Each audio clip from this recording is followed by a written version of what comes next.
میلے کپڑے، ٹوٹی چپل اور گرد سے اٹا چہرہ، لاہور کی سڑکوں پر ننھے پھول اسکول جانے کی عمر میں محنت مزدوری کرنے پر مجبور ہیں تاکہ ان کے گھر والے پیٹ بھر کر کھانا کھا سکیں۔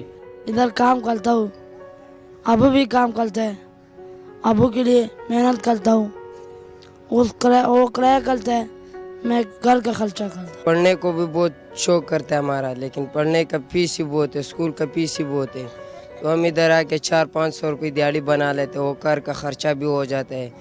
فلاحی تنظیموں کے علاوہ چائلڈ پروٹیکشن بیورو نے بھی شاہراہوں پر کام کرنے والے بے سہارا بچوں کا آسرا بننے کے کئی دعوے کیے، لیکن صورتحال جوں کی توں ہے۔ بچوں کو ہم لے کر آ جاتے ہیں، جب بچے ہمارے پاس آتے ہیں دیکھیں، یہ پہلی ذمہ داری تو ماں باپ کی ہے۔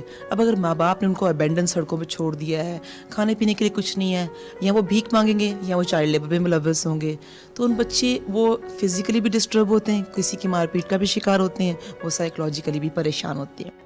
چائلڈ لیبر پر پابندی ہے، لیکن کام نہیں کریں گے تو کھائیں گے کہاں سے؟ ننھے بچوں کے اس سوال پر اداروں کی مجرمانہ خاموشی ہے کہ ٹوٹنے کا نام ہی نہیں لے رہی۔ کیمرامین عدنان اقبال کے ساتھ عمیر رانا، ڈان نیوز، لاہور۔